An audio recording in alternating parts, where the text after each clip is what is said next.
Este mensaje lo preparé esta misma mañana porque en estos días no tuve tiempo, mucho ajetreo. Pero yo sé que si Dios me inquieta con algo es porque usted va a ser bendecido con eso. Amén.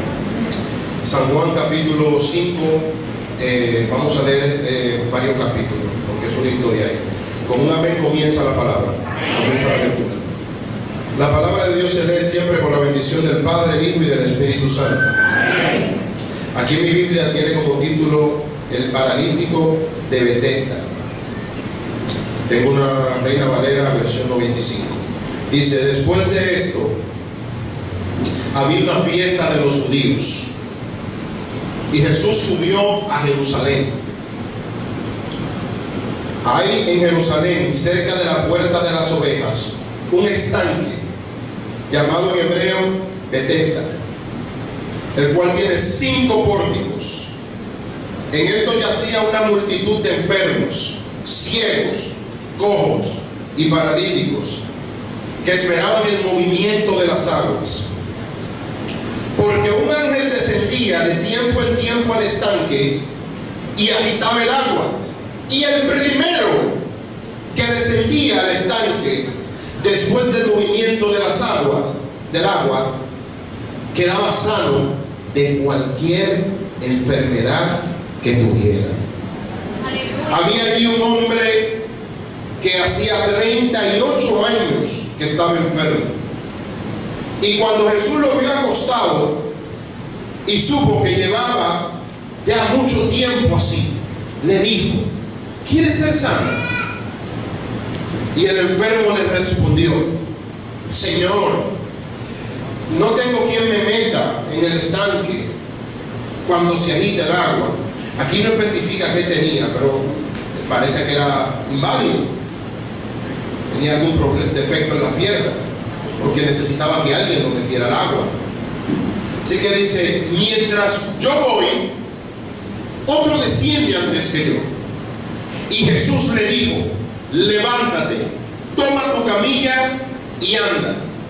Y al instante aquel hombre fue sanado y tomó su camilla y anduvo. Era sábado aquel día, sábado.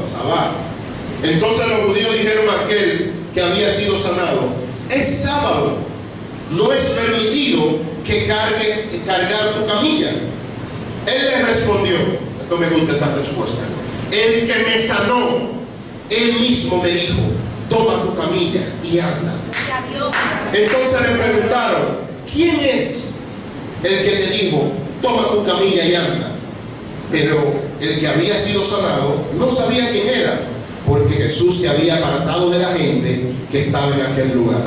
Después salió Jesús lo halló en el templo y le dijo: mira, has sido sanado, no peques más, para que no te suceda algo peor. El hombre se fue y contó a los judíos que Jesús era quien lo había sanado. Por esta causa los judíos perseguían a Jesús e intentaban matarlo, porque hacía estas cosas en sábado. Jesús respondió: mi Padre hasta esta hora trabaja y yo trabajo.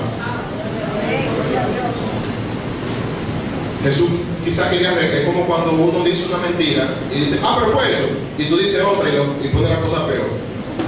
Luego que Jesús le dijo eso, entonces por esto los judíos aún más intentaron matarlo, porque no solo quebrantaba el sábado, sino que también decía que Dios era su propio Padre, haciéndose igual a Dios. Dale un aplauso fuerte a la palabra.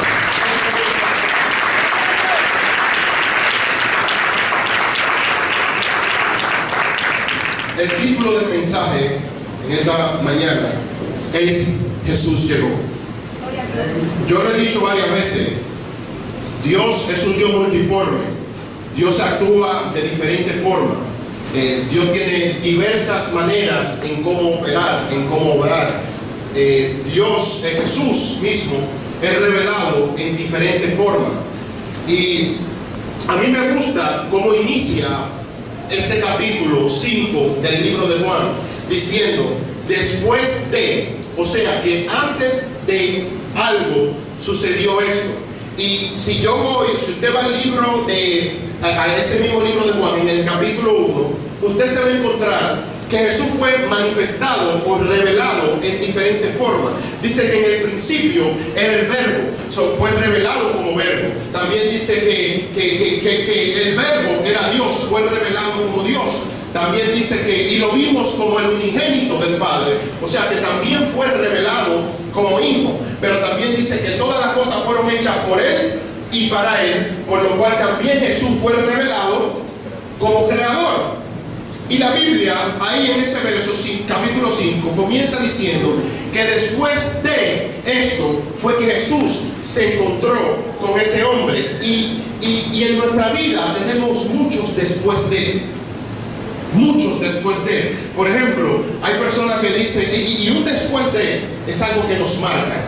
Es algo que nos cambia, que cambia nuestro carácter, nuestra percepción de ver la cosa, nuestra actitud. Porque mucha gente dice, bueno, yo era negociante, pero después de que fracasé en varios negocios, ya yo no quiero negociar más. Ese después de lo marcó, le creó un trauma y ya no es el mismo que era antes, sino que después de ese fracaso es otra persona.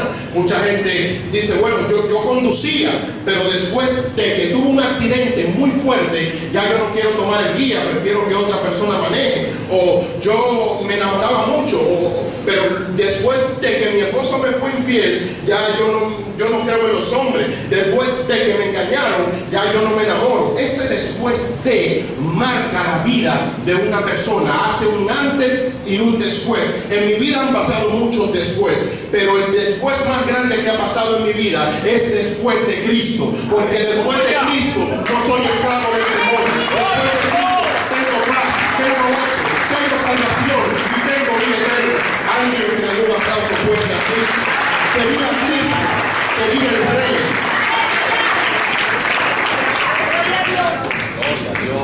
Yo no sé qué pasó antes de en tu vida, pero ya llegó Cristo. Amén. Y las cosas viejas pasaron. Y aquí todas son hechas nuevas. Entonces este capítulo comienza diciendo después de. Entonces yo no entiendo cómo este hombre está en el estanque para entrar después de que Cristo ya había sido revelado. Teniendo a Cristo a su lado, Él está esperando entrar en el estanque. Y así mismo hay muchos cristianos que tenemos a Cristo, pero estamos todavía esperando entrar en un estanque para ser sanos. Estamos esperando ser bendecidos. Cuando dice la palabra que Él te bendijo con toda bendición del cielo. Estamos esperando ser sanos cuando dice que por su llaga nosotros fuimos curados. Estamos esperando ser prosperados cuando dice que Él se hizo pobre para que nosotros fuéramos ricos. Pero al parecer Jesús no ha llegado todavía al estanque. Y estamos esperando el movimiento de las aguas para entrar. Pero estamos inválidos. Y cada vez que el agua se mueve, otra persona entra. Pero ya Jesús llegó. Ya Jesús está. Y el problema que tenemos muchas veces es que somos muy religiosos. Porque respetamos más, vamos a decir, un método que al mismo Dios. Y me incluyo. Pero ¿qué te quiero decir? O sea, respetamos más un método, algo que funciona, que al mismo Dios. Porque él estaba creyendo más en meterse en el agua que en el mismo Jesús que estaba ahí al lado de él. Y cuando respetamos un procedimiento, un hábito, más que al mismo Dios, nos convertimos en religiosos. ¿A qué me refiero? Estos fariseos andaban buscando a Jesús porque Él hacía milagro el sábado. O sea, ellos respetaban el sábado mucho más que Jesús. Ellos no concebían como el sábado. Sí, y no estaba mal respetar el sábado, porque era un mandato, estaba en la que tenían que honrar el sábado, pero ellos estaban honrando más el sábado que al mismo Jesús. Pero si usted se va al capítulo 1, dice que en el principio del verbo, dice que todas las cosas fueron hechas por ¿quién? Por el verbo. O sea que el sábado, ¿por quién fue hecho? Por Jesús. Y ellos estaban honrando más al sábado que al mismo creador del sábado. Con dos tres gente que entiendan lo que estoy hablando, yo me estaban honrando más a un procedimiento, a un hábito, a una costumbre y a la misma esencia. Por eso Jesús dijo: mi Padre hasta hoy trabaja, hasta el sábado trabaja, y yo hago lo que me dice mi Padre. Pero Jesús llegó. Dígale a alguien: Jesús llegó. Eso es más importante en el sábado. Eso es más importante que cualquier doctrina. Jesús es vida. Y esto a mí me quebrantó mucho. Y es algo un poquito personal, pero lo voy a compartir aquí. Y en estos días estaba analizando la situación que sucedió con Marta y María. Usted conoce la historia. Jesús estaba con... Gracias, pastor. Entonces no me veo mucho aquí arriba. Pero se oye. Jesús estaba con María y Marta. Estaba en la casa de sus amigos, estaba ahí. Y usted conoce la historia. Marta estaba afanada con mucho que hacer, estaba trabajando mucho. Eso se ha predicado muchísimo. Y María estaba ahí al lado de Jesús, escuchando a Jesús hablar, escuchando a Jesús ministrar. Pero Marta estaba muy afanada con lo que hacer. Y yo veo que todos los predicadores acaban con Marta. Marta estaba haciendo lo incorrecto, mientras que María estaba... Ok, muy bien, yo entiendo eso. Pero no era que Marta estaba haciendo lo malo, porque yo mismo, si Jesús va para mi casa, yo le digo: Alessandra, no limpie tú, contrata una compañía ahí de servicio y que me limpien esto y que esto esté bien bonito, porque quien viene aquí es el maestro. O sea, ella no estaba haciendo algo malo, pero María tampoco estaba haciendo algo malo, que no estaba haciendo lo que hacer, estaba con Jesús. Pero aquí voy, ¿qué es lo que pasa conmigo? Usted tiene de hacer una cosa y hago otra. Muchas veces, cuando tomo la Biblia, la estoy leyendo de forma profesional. ¿A qué me refiero? Yo leo la Biblia así. Esto me confrontó mucho. Leo la Biblia porque Jesús vino al mundo para salvar al mundo, no para que no. Ok, mira, si yo combino esto con un testimonio que tengo, predico y la gente se salva. Qué bien, qué bien. Y sigo leyendo. No sé, Dios es el dueño del oro y de la plata. Yo el dueño del oro y de la plata. Entonces, yo soy rico de cuna. Voy a hacer una canción así. Cuando la gente lo oiga, se va a poner bien contento. Ok, yo estoy leyendo la Biblia, estoy predicando, estoy cantando, la gente se está yendo ministrada, pero ¿y yo? ¿Acaso me está confrontando esta palabra? ¿Acaso estoy leyendo la palabra y estoy teniendo la esencia de ser reprendido por Dios, de acercarme a Dios, de sentir a Dios? A veces estamos amando más una cosa que la misma esencia de Dios. Y quizá me mete en rojo con esto, pero hablo a los sugieres, hablo a la danzarina, a los adoradores. Es bien que el aire siempre esté funcionando, que la gente se sienta bien, que si el Espíritu se metió, usted esté atento para cargar a la gente. Pero ¿y usted? ¿Acaso si tú danzas en tu casa, prende una oración y le danzas tú al Señor y te eres un cada tú? A veces le cogemos más horas en el ministerio. Eso nos convierte en religiosos. Le tomamos más horas al ministerio que al mismo Dios. Marta no lo estaba haciendo mal, pero se estaba olvidando de estar ahí también. Yo quiero que el Señor se sienta bien, pero yo necesito estar con Él ahí y recibir de Él. Y estos fariseos no entendían eso. No entendían que Jesús había llegado y que era el cumplimiento de toda la ley. Pero nos aferramos a los procedimientos, nos aferramos a los hábitos, y esto nos convierte en religiosos. Yo quisiera que, si usted puede, yo lo voy a leer. Vaya al libro de Lucas, capítulo 7, verso 31. Y ahí Jesús estaba hablando, luego de que Juan envió a los discípulos y le dijo: mira, pregúntenle si él es el Mesías o si tenemos que esperar a otro, porque estos procedimientos que él tiene son como raros. Y Jesús le dijo: díganle que los ciegos ven, que los cojos caminan, que el evangelio le ha predicado a los pobres. Y Jesús siguió hablando y dijo esto. Dijo el Señor, Lucas 7:31: ¿con quién puedo comparar a los hombres de esta generación? ¿A quién se parecen? Se parecen a esos muchachos que están sentados en la plaza y se dicen entre ellos: les tocamos la flauta y ustedes no bailaron. Entonamos cánticos fúnebres y no lloraron. Porque llegó Juan el Bautista, que no come pan ni bebe vino, y ustedes dijeron: tiene demonio. Pero luego llegó el Hijo del Hombre, que come y bebe, y dicen: este es un glotón y un borracho, amigo de publicanos y de pecadores. Pero esta es la parte que me gusta. Pero la sabiduría ha sido reconocida como justa para todos los hijos de Dios. ¿Sabe algo? Usted no tiene que pedirle misericordia a Dios. Dios no tiene que tener misericordia de usted. Dios tiene que tener misericordia de los impíos, porque usted tiene gracia, usted tiene el favor de Dios. Por eso Dios le decía a Pablo: bástate en qué, en mi gracia.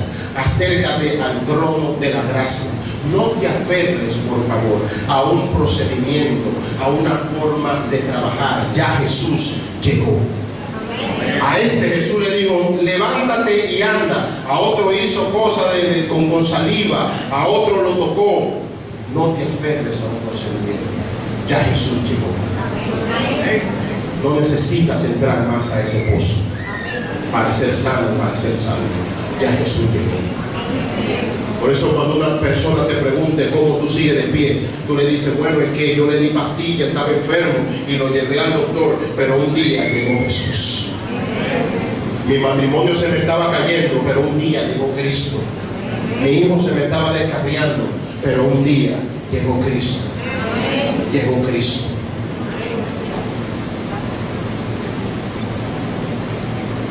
Cristo es el cumplimiento de toda esa profecía. Pero estos fariseos no podían entender eso, porque estaban aferrados a una forma de proceder y no pudieron ver a Jesús llegar, no pudieron ver al Mesías llegar. Así que, amigo que estás aquí en esta mañana, si no sabes del Cristo, del Jesús que te estoy hablando, esta es una mañana propicia para que lo conozcas. En una ocasión dice la palabra que la fama de Jesús había aumentado muchísimo. Y como su fama había aumentado, donde quiera que él pisaba, la gente lo agolpaba. Era mucha gente, multitud. Y un día él estaba dentro de una casa, y él estaba sanando y estaba hablando. Y había un hombre que era inválido. Al este hombre ser inválido, no podía llegar donde estaba Jesús. Imagínense que para los que tienen pie era difícil llegar. Imagínense para ese inválido. Pero ese inválido tenía unos amigos que tenían la fe suficiente para que este inválido fuera sano y llevarlo donde Jesús. Y dice la palabra que como no pudieron entrar por la puerta, lo subieron por el techo, abrieron no sé si tuvieron problemas después con el dueño de la casa, pero lo pusieron delante de Jesús. Pero a mí lo que me sorprende de esto, lo que me encuentro extraño, es que este hombre llega inválido y Jesús no lo sana. Jesús no lo sanó. Jesús le dijo: tus pecados te son perdonados, y lo dejó tirado. Se quedó ahí tirado. Jesús no lo sanó. Cuando Jesús le dice: tus pecados te son perdonados, los que estaban ahí comenzaron a murmurar y a decir: pero ¿y quién es este tipo que ahora también perdona pecado? Y dice la palabra que como Jesús sabía lo que calculaban en sus corazones, le hizo una pregunta sencilla: para ustedes, ¿qué es más fácil? Decirle a ese inválido: tus pecados te son perdonados, o levántate y anda. Ellos que no son tontos, yo no sé si él puede, pero bueno, 1000 veces decirle: tus pecados te son perdonados, porque yo puedo decirle a Anderson: te perdono, pero en verdad yo no le he perdonado. En verdad estoy esperando el momento para chocarlo con la agua. Pero que el perdón no se ve. El perdón no se ve. Ahora, que él me diga: mira, yo me falta el brazo, y yo decir el brazo sale, un poquito más difícil, un poquito más tedioso, se necesita un poquito más de fe. ¿Me entiendes? Entonces, decirle que tus pecados te son perdonados, pues para que ustedes vean que el Hijo del Hombre tiene potestad para perdonar los pecados. A ti te digo: levántate y anda. Gloria a Dios, gloria a Dios. Pero lo que quiero decirte, que Jesús tuvo esa conversación con ellos ese rato, y este hombre todavía estaba ahí tirado. Porque lo que le preocupaba a Jesús, lo principal que quería Jesús, era que sus pecados le fueran perdonados y fuera salvo. Porque quizás te puede faltar comida, te puede faltar ropa, te puede faltar una esposa, hijo, te puede faltar lo que sea, pero lo más importante en la vida de un hombre y una mujer es la salvación de su alma. Y ese Jesús está aquí para salvar tu alma. Así que ponte de pie, iglesia, a ver qué.